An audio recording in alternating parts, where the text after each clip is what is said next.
அவ்வளவு பெரிய சுந்தரவன காட்டுல ஒரே ஒரு மாமரமா இருந்தது. அந்த மரத்துல நிறைய மாம்பழங்கள் காய்ச்சி கணக்கிட்டு இருந்தது. இருந்தாலும் அந்த மரத்துல உள்ள பழங்களை எந்த பறவைகளும் சாப்பிடவே மாட்டாங்க. ஏன்னா அந்த மரத்தோட உச்சியில வீடு கட்டியிருந்த காகங்கள் தான் அதுக்கு காரணம். அவங்க வீடு கட்டி இருக்கிற அந்த மரம் தங்களுக்குதான் சொந்தம்னு எல்லா பறவைகள்கிட்டையும் சொல்லி வச்சிருந்தாங்க. அதையும் மீறி எந்த பறவையாவது அந்த மரத்துல இருக்கிற மாம்பழத்தை சாப்பிட முயற்சி பண்ணலாம் அந்த பறவைகள் கொஞ்சம் கூட இறக்க இல்லாம அடிச்சு விரட்டுவாங்க. இந்த சமயத்துல ரீட்டா கிளி காங்கல் வீடு இருந்த வழியா பறந்து வந்தது. இப்படி பறந்து வந்த ரீட்டா கிளிக்கு மாம்பழங்களை பார்த்த உடனே அதை சாப்பிடணும் போல ஆசை வந்துடுச்சு. இருந்தாலும் ரீட்டா கிளிக்கு காங்கலை பத்தி நிறையாவே தெரியும். அதனால ரீட்டா கிளி காங்கல் வீட்டு ஜன்னல் பாப்பப்போ உள்ள யார் இருக்காங்கன்னு பாத்துச்சு. அந்த வீட்டுக்குள்ள காங்கல் 2 பேரும் தங்களுடைய கூட்டுல படுத்து தூங்கிட்டு இருந்தாங்க. காகங்கள் 2 பேரும் நல்லா தூங்கிக்கிட்டு இருக்காங்க. அதனால நாம ஒரு மாம்பழத்தை பறிச்சு எடுத்துக்கிட்டு போயிடுவோம். இப்படி நினைச்ச ரீட்டா கிளி உடனே பறந்து போய் ஒரு பழத்தை பறிக்கிறதுக்காக மாமரத்துல உட்காந்துச்சு. இந்த சமயத்துல மரக்கிளைகள் ஆடுற சத்தத்தை கேட்ட கோரிக்காவும் கண்ணு வச்சு எந்திரிச்சு உட்கார்ந்தது. பிறகு வீட்டை விட்டு வெளியே வந்த கோரிக்காவும் மாம்பழத்தை பெருக்க முயற்சி பண்ணிக்கிட்டு இருந்த ரீட்டா கிளிய காத்து வச்சு உடனே தாவைகள் ரீட்டா கிளி மேல பாய்ச்சி அதை அடிக்க ஆரம்பிச்சது. அடிக்காத அடிக்காத கோரி, என்ன அடிக்காத, என்ன விட்டுடு, என்னோட உயிரே போயிடும் போல இருக்கு. ரீட்டா கிளி இப்படி கத்துன உடனே கோரி அடிக்கிறது நிறுத்துச்சு.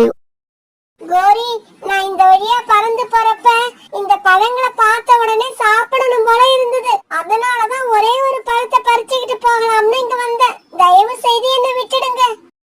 வீட்டுக்கு வெளியில நடந்த பேச்சு சனத்தை கேட்ட காலுக்காக்கும் இப்ப வீட்டை விட்டு வெளியே வந்துருச்சு. கோரி, இந்த ரீட்டாவை இப்ப மட்டும் ஒரு தடவை மன்னிச்சு விட்டுடு. இதுக்கப்புறம் அது இங்க வந்தா உயிரோட போகாது. காலுக்காக இப்படி சொல்ல பிறகு கோரிக்காக ரீட்டா கிளி அங்க இருந்து போக சம்மதிச்சது. ரீட்டா கிளி பிறகு உயிர் தப்பிச்சா போதும் அங்க இருந்து பறந்து போயிடுச்சு. ரீட்டா கிளி போனதுக்கு அப்புறம் காலுக்காகவும் கோரிக்காவும் அந்த மரத்துல இருந்த மாம்பழங்களை ருசிச்சு சாப்பிட ஆரம்பிச்சாங்க. ஒரு நாள் சோனா குருவியோட அம்மா சோனா குருவிய பாக்குறதுக்காக அவங்க காட்டுக்கு வந்தாங்க. சோனா, உங்க காட்டுல ஒரு மாமரம் இருக்குன்னு கேள்விப்பட்டேன். அந்த மாம்பழம் ரொம்ப ருசியா இருக்குமா? அந்த மரத்துல இருந்து எனக்கு ஒரு மாம்பழம் பறிச்சுக்கிட்டு வர முடியுமா? அம்மா, நான் போய் பாட்டிக்காக கால் அங்கிள் கிட்ட ஒரு மாம்பழம் கேட்டு வாங்கிக்கிட்டு வரவா? இல்ல பியூட்டி, நீ போக வேண்டாம். இந்த காங்கல் கோவக்கார காங்கல், அதனால நானே போய் கேட்டு வாங்கிட்டு வரேன். அம்மா, நானும் உங்க கூட வரேன். இப்படி சொன்ன பியூட்டி பிறகு தன்னுடைய அம்மா கூட காங்களோட வீட்டை நோக்கி பறந்து போச்சு. இப்படி போன சோனா குருவி காங்களோட வீட்டு கதவை தட்ட ஆரம்பிச்சது. பிறகு கொஞ்ச நேரம் கழிச்சு காலுக்காக கதவை திறந்துகிட்டு வெளியில வந்துச்சு. காலம்தான், என்னோட அம்மா பக்கத்து காட்டுல இருந்து வந்திருக்காங்க. அவங்க மாம்பழம் சாப்பிடணும்னு ஆசைப்படுறாங்க. அதனாலதான் உங்ககிட்ட ஒரு மாம்பழம் கேட்டு வாங்கிட்டு போலான்னு வந்தேன். சோனா குருவி கேட்டதுக்கு காலுக்காக பதில் சொல்றதுக்கு முன்னாடி கோரிக்காக அவசர அவசரமா வீட்டை விட்டு வெளியே வந்துச்சு. சோனா, வந்தது உங்க அம்மா தானே? எங்க அம்மா இல்லல்ல. உங்க அம்மாவுக்கெல்லாம் மாம்பழம் கொடுக்கணும்னு எங்களுக்கு அவசியம் இல்ல. போங்க இங்க இருந்து.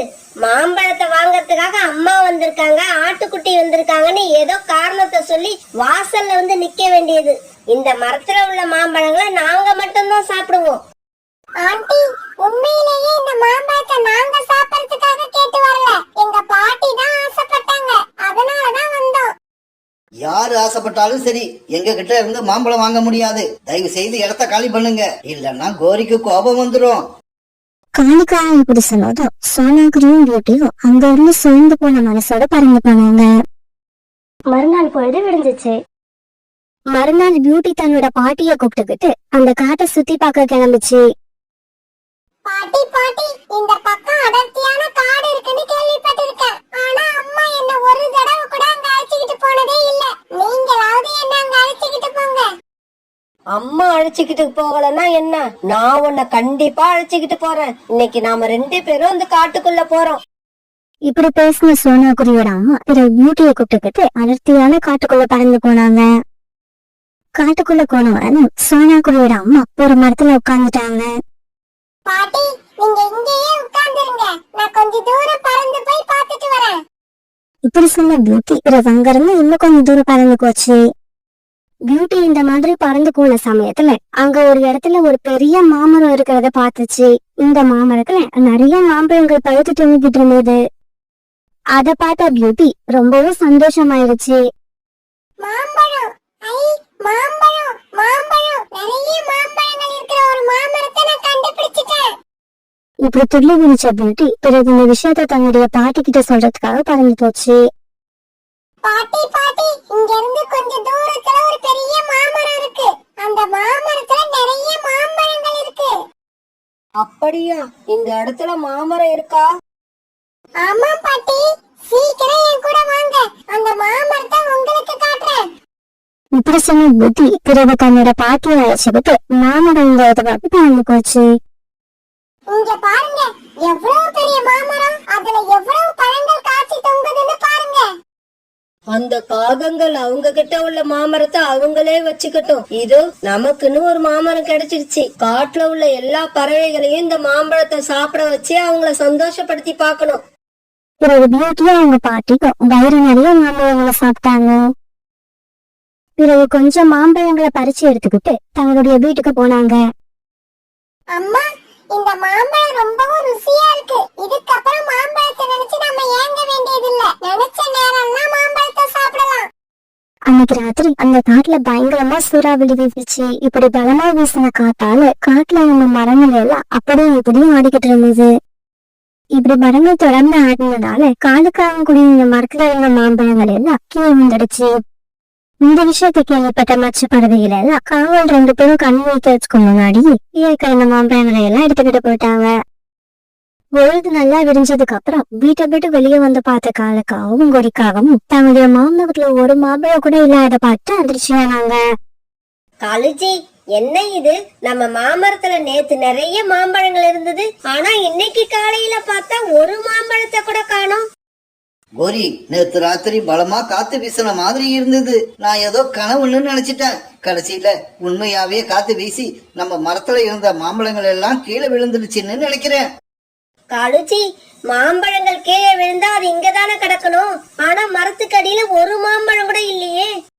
கோரி, இந்த காட்டுல இருக்கிற பறவைகள் எல்லாம் இந்த மாம்பழத்தை பறிக்க எப்ப சந்தர்ப்பம் கிடைக்கும்னு பாத்துக்கிட்டு இருந்திருப்பாங்க.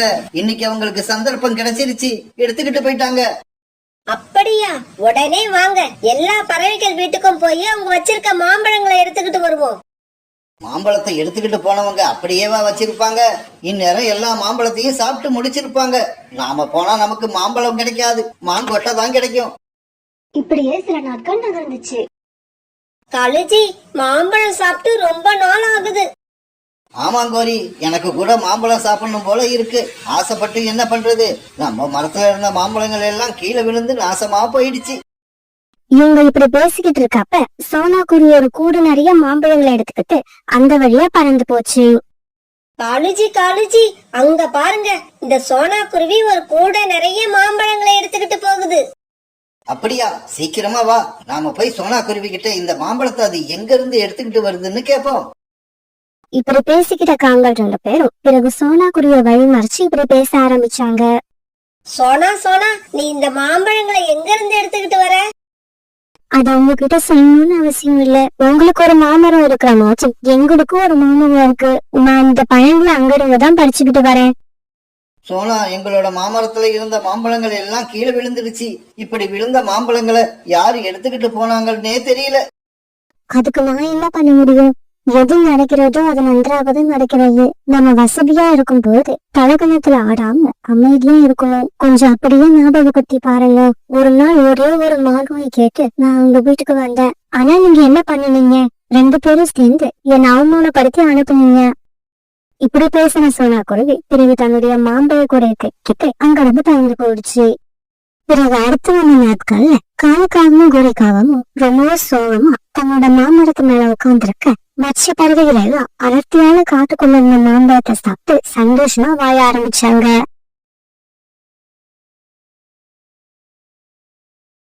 மேற்கு தொடர்ச்சி மலையோட அடிவாரத்துல இருந்த ஒரு காட்டுல சோனா குருவி தன்னுடைய குழந்தை பியூட்டி கூட வாழ்ந்து வந்தது. சோனா குருவி ரொம்பவும் நேர்மையான குருவி. அது தன்னோட பொண்ணு பியூட்டியையும் தன்ன மாதிரியே நேர்மையான முறையில வளர்த்து வந்துச்சு. சோனா குருவி தன்னுடைய வீட்டு வாசல்ல ஒரு மாதுளை செடியை வளர்த்து வந்துச்சு. அந்த மாதுளை செடியை சோனா குருவியும் பியூட்டியும் சேர்ந்து ரொம்பவும் கவனமா பாத்துக்கிட்டாங்க. பியூட்டி, நான் உணவு தேட கிளம்புறேன். நீ இந்த மாதிரி செடிக்கு தண்ணீர் கொண்டு வந்து ஊத்து. அம்மா, இந்த செடிக்கு நேத்து தாமா தண்ணி எடுத்துட்டு வந்து ஊத்தணும், இன்னைக்குமா ஊத்தணும்? பியூட்டி, நாம கூட தான் நேத்து தண்ணீர் குடிச்சோம். ஆனா நமக்கு இன்னைக்கும் தாகம் எடுக்குது. தாகம் எடுத்த உடனே தண்ணீர் குடிக்கிறோம். நம்மள மாதிரி தான் இந்த மரமும். அதுக்கும் தினமும் தாகம் எடுக்கும். அதுவும் தினமும் தண்ணீர் குடிக்கணும். தன்னோட அம்மா சொன்னதோட அர்த்தத்தை புரிஞ்சுக்கிட்ட பியூட்டியும் பிறகு ஒரு பானையை எடுத்துக்கிட்டு தண்ணீர் எடுக்கிறதுக்காக உணவு தேட போன தன்னோட அம்மா கூடவே பறந்து போச்சு. இப்படி நதிக்கு போன பியூட்டி பானையில தண்ணீர் எடுத்துக்கிட்டு தன்னோட வீட்டுக்கு திரும்ப போற சமயத்துல ஜக்கு அங்க வந்தா. பியூட்டி, நீங்க வச்சிருக்க மாதுளை மரத்துல எப்ப பழங்கள் பழுக்க ஆரம்பிக்கும்? அந்த மரத்துல சீக்கிரமாவே பழங்கள் பழுக்க ஆரம்பிக்கும்னு எங்க அம்மா சொன்னாங்க. அதுக்கப்புறம் நான் தினமும் இனிப்பான மாதுளை பழங்களை சாப்பிடுவேன். பியூட்டி, அந்த மாதுளை மரத்தை நீ எனக்கு கொடுத்துட்டு நீ வேற ஒரு செடியை கொண்டு வந்து வளர்த்துக்க. இங்க பாரு ஜக்கு, அந்த மாதுளை மரம் சின்ன செடியில இருந்து நானும் எங்க அம்மாவும் அதை ரொம்ப அன்பா வளர்க்கறோம். அந்த மாதுளை மரத்தை நான் யாருக்கும் கொடுக்க மாட்டேன். இப்படி சொன்ன பியூட்டி பிறகு தண்ணி பானையை எடுத்துக்கிட்டு தன்னோட வீட்டுக்கு திரும்பி போயிடுச்சு. பியூட்டி இப்படி சொன்ன உடனே ஜக்குவுக்கு கோபம் வந்துச்சு. உடனே அவன் தன்னோட வீட்டுக்கு பறந்து போனான். அம்மா, பியூட்டி தன்னோட வீட்டுல வளர்த்துக்கிட்டு இருக்க மாதுளை மரம் எனக்கு வேணும். அதுல இருந்து வர பழங்களை நான் தான் சாப்பிடணும். காலுஜி, நம்ம புள்ள சொல்றது உங்க காதுல கேக்குதா இல்லையா? அவனோட இந்த சின்ன ஆசைய கூட உங்களால நிறைவேற்ற முடியாதா? நம்ம பையன் ஜக்கு எப்படி அழுவுறான்னு பாருங்க. கோரி, சோனா குருவி அந்த மாதுளை மரத்தை சின்ன செடியிலேருந்து தன்னோட வீட்டுல வளர்த்து வருது. நாம இப்ப அதை எடுத்துக்கிட்டு வந்து நம்ம வீட்டுல வச்சா அது பெரிய பிரச்சனையாகும். அதுக்காக நம்ம பையன் இப்படி அழுதுகிட்டு இருக்கிறத என்னால பார்க்க முடியாது. பொறுமையா இரு கோரி, அதுக்கும் என்கிட்ட ஒரு வழி இருக்கு. எனக்கு தெரிஞ்சு நம்ம காட்டுல வேப்ப மரங்கள் நிறைய இருக்கு. அதுல ஒரு வேப்ப மரத்தை கொண்டு போய் சோனா குருவி வீட்டு வாசல்ல நட்டு வச்சுட்டு அந்த மாதுளை மரத்தை எடுத்துக்கிட்டு வந்து நம்ம வீட்டுல நட்டு வச்சிருவோம். ஜக்கு, நான் சொன்னனா இல்லையா? நமக்கு என்ன பிரச்சனையா இருந்தாலும் நம்ம அப்பா கிட்ட சொன்னா ஏதாவது ஒரு ஐடியா பண்ணி நாம நினைச்சத நடத்தி காட்டுவாங்க. பிறகு ராத்திரி ஆச்சு. ஒரு வேப்ப மரத்தை சோனா குருவி வீட்டுக்கு எடுத்துட்டு போன காலுக்காகவும் அங்க இருந்த மாதுளை மரத்தை எடுத்துட்டு அந்த இடத்துல அந்த வேப்ப மரத்தை நட்டு வச்சுது. பிறகு மாதுளை மரத்தை தூக்கிக்கிட்டு தன்னோட வீட்டுக்கு வந்துச்சு. மறுநாள் பொழுது விடிஞ்சிச்சு. காலையில எழுந்திரிச்சு வந்த ஜக்கு தன்னோட வீட்டு வாசல்ல மாதுளை மரத்தை பார்த்துட்டு ரொம்பவும் சந்தோஷப்பட்டான். அப்பா, இந்த மரத்துல எப்ப மாதுளை பழங்கள் காய்க்க ஆரம்பிக்கும்? ஜக்கு, இந்த மரத்துல இப்பதான் சின்ன சின்னதா பூ வைக்க ஆரம்பிச்சிருக்கு. இன்னும் கொஞ்ச நாள்ல இதுல காய்கள் காய்க்க ஆரம்பிச்சிரும். அப்பா, பியூட்டி இந்நேரம் அந்த வேப்ப மரத்தை மாதுளை மரம்னு நினைச்சு ரொம்ப அக்கறையா அதுக்கு தண்ணி கொண்டு வந்து ஊத்திக்கிட்டு இருக்கோம். அத நினைச்சா எனக்கு சிரிப்பா வருது. அம்மா, நதிக்கு தண்ணி எடுக்க போனப்ப அங்க ஜக்க பார்த்தேன். நம்ம வீட்டுல இருக்க மாதுளை மரத்தை அவனுக்கு வேணும்னு அவன் என்கிட்ட கேட்டான். நான் கொடுக்க முடியாதுன்னு சொல்லிட்டு வந்துட்டேன். பியூட்டி, ஜக்குவோட அப்பாவும் அம்மாவும் எப்படியோ அதே மாதிரிதான் அவனும் இருக்கான். அடுத்தவங்க வச்சிருக்க பொருள் மேலதான் அவங்க எப்பவும் ஆசைப்படுவாங்க. இப்படியே சில நாட்கள் நகர்ந்துச்சு. பியூட்டி ஒரு நாள் தான் வீட்டுல இருந்த மரத்துக்கிட்ட போனா. அப்ப அந்த மரத்துல பச்சை கலர்ல சின்ன சின்னதா வேப்பங்காய்கள் காய்ச்சிருந்தது. அதை பார்த்த பியூட்டிக்கு ரொம்பவும் குழப்பமா இருந்தது. மாதுளை பழம் உருண்டையா தானே இருக்கும். இது என்ன இந்த மரத்துல இருக்கிற காய்கள் ரொம்பவும் சின்னதா இருக்குதே. இந்த விஷயத்த பத்தி அம்மா கிட்ட இப்பவே கேட்டாகணும். அம்மா, இந்த மாதுளம் காய்களை பாருங்க. இப்படிப்பட்ட மாதுளம் காய்களை நான் இது வரைக்கும் பார்த்ததே இல்ல. பியூட்டி, இது மாதுளை மரமே கிடையாது. இது வேப்ப மரம். ஆனா நம்ம வீட்டுல மாதுளை செடியை தான் கொண்டு வந்து வச்சேன். அது எப்படி வேப்ப மரமா மாறுச்சுன்னு எனக்கு ஒண்ணுமே புரியல. சோனா குருவி இப்படி சொன்னதும் அத பியூட்டியால தாங்க முடியல. உடனே கண்ணீர் விட்டு ஆயிடுச்சு. அம்மா, என்னைக்கோ ஒரு நாள் இந்த மரம் நமக்கு மாதுளம் பழங்களை கொடுக்குங்கிற ஆசையாலதான் இந்த மரத்துக்கு நான் தினமும் தண்ணி ஊத்தி வளர்த்தேன். என்னோட கண்ணை எப்படி பாதுகாக்கணும் அந்த மாதிரி பாதுகாத்தேன். ஆனா கடைசியா இந்த மரம் என்னை இப்படி ஏமாத்தணும்னு நான் நினைக்கவே இல்லை. இப்படி அழுதுகிட்டு இருந்த பியூட்டிக்கு கொஞ்ச நேரம் ஆறுதல் சொன்ன சோனா குருவி பிறகு உணவு தேட பறந்து போச்சு. இருந்தாலும் அம்மா உணவு தேட போனதுக்கு அப்புறம் பியூட்டி அழுதுகிட்டே அங்க உட்கார்ந்து இருந்தது. பியூட்டி இப்படி அழுதுகிட்டே இருக்கத பார்த்த அந்த காட்டோட வனதேவரை பியூட்டி மேல இறக்கப்பட்டு அதுகிட்ட போச்சு. பியூட்டி, கொஞ்ச நேரம் அழாம இரு. நடந்தது எல்லாத்தையுமே நான் பாத்துக்கிட்டு தான் இருக்கேன். உன்னோட மாதுளை மரம் எப்படி வேப்ப மரமா மாறுச்சுன்னு எனக்கு தெரியும். இந்த காட்டுல இருக்கிற காகங்கள் தான் உன்னோட மாதுளை மரத்தை எடுத்துக்கிட்டு அந்த இடத்துல வேப்ப மரத்தை கொண்டு வந்து வச்சாங்க. அந்த ஜக்கு இருக்கால, அவன் எப்பவுமே என்கிட்ட வம்பு இழுத்துக்கிட்டே இருக்கான். அவன் என்ன நிம்மதியா இருக்க விடவே மாட்டான். பியூட்டி, நீ அந்த மாதுளை மரத்துக்கு ரொம்பவும் சேவை செஞ்சிருக்க. அதுக்கு தினமும் தண்ணி ஊத்தி இருக்க. அப்படி இருக்கிறப்ப உன்னோட உழைப்பை யாரும் திருடிட்டு போக முடியாது. அப்படி போகவும் நான் விட மாட்டேன். என்னோட மாதுளை மரத்தை காகங்கள் திருடிக்கிட்டு போயிட்டாங்கன்னு நீங்க தான் சொல்றீங்க. அப்புறம் திருடிட்டு போக விட மாட்டேன்னு சொல்றீங்க. நீங்க என்ன சொல்ல வரீங்கன்னு எனக்கு சுத்தமா புரியல. இங்க பாரு பியூட்டி, நீ அழாத. மரம் எந்த மரமா இருந்தா உனக்கு என்ன? உனக்கு தேவை மாதுளம் பழங்கள் தானே. கவலையே படாத. இதுக்கப்புறம் இந்த வேப்ப மரத்துல மாதுளம் பழங்கள் தான் காய்க்க ஆரம்பிக்கும். இப்படி சொன்ன அந்த தேவதை பிறகு தான் கையில இருந்த மந்திர கோலை அந்த மரத்தை நோக்கி நீட்டுச்சு. என்ன ஆச்சரியம், அந்த வேப்ப மரத்துல உள்ள வேப்பங்காய்கள் எல்லாம் மாதுளம் பழங்களா மாறிடுச்சு. பிறகு இந்த தேவதை காங்களோட வீட்டை நோக்கி பறந்து போச்சு. இப்படி போன தேவதை மாதுளை மரத்துல இருந்த மாதுளம் பழங்களை எல்லாம் வேப்பங்காய்களா மாத்திடுச்சு. தன்னோட வீட்டுல இருந்த வேப்ப மரத்துல இப்ப மாதுளை பழங்கள் பழுத்ததை பார்த்த பியூட்டிக்கு சந்தோஷம் தாங்கல. அம்மா அம்மா, இங்க வந்து பாருங்க. நம்ம மாதுளை மரத்துல வேற ஏதோ சின்ன சின்ன காய்கள் காய்ச்சிருக்கு. ஜக்கு இப்படி கத்துன உடனே காலுக்காகவும் குறிக்காகவும் அந்த மரத்துக்கிட்ட வந்தாங்க. ஜக்கு, பயப்படாத. ஒரு சமயம் இந்த மரத்துல இந்த மாதிரி சின்ன சின்ன மாதுளம் பழங்கள் காய்க்கும்னு நினைக்கிறேன். காலுஜி, சீக்கிரமா இத சாப்பிட்டு பாருங்க. உடனே காலுக்காகவும் ஒரு வேப்பங்காயை எடுத்து சாப்பிட்டு பார்த்தது. சீச்சி, ஒரே கசப்பு. கோரி, இது மாதுளம் பழம் இல்ல, இது வேப்பங்கா. தன்னோட அப்பா இப்படி சொன்ன உடனே அதை கேட்ட ஜக்கு சோகமாயிட்டா. இந்த சமயத்துல அந்த மாதுளை மரம் இப்படி பேச ஆரம்பிச்சது. இங்க பாருங்க காகங்களே, உங்களோட எண்ணம் எப்படி இருக்கோ அதே மாதிரிதான் இந்த மரத்துல வர பழங்களோட ருசியும் இருக்கும். நல்ல எண்ணம் கொண்ட குருவிகளோட வேப்ப மரத்துல இனிப்பான மாதுளை பழங்கள் காய்ச்சிருக்கு. திருட்டு புத்தியும் பேராசையும் கொண்ட உங்களுடைய மாதுளை மரத்துல வேப்பங்காய்கள் காய்ச்சிருக்குது. இத கேட்ட காலுக்காகவும் கோரிக்காகவும் ஜக்கு இவங்க 3 பேரும் சோனா குருவியோட வீட்டுக்கு பறந்து போனாங்க. அங்க இருந்த வேப்ப மரத்துல பெரிய பெரிய சிவப்பான மாதுளம் பழங்கள் காய்ச்சி தொங்கிக்கிட்டு இருந்தது. சோனா குருவியும் பியூட்டியும் அந்த மரத்துக்கு கீழே உட்கார்ந்து மாதுளம் பழங்களை ஆசை தீர சாப்பிட்டுக்கிட்டு இருந்தாங்க.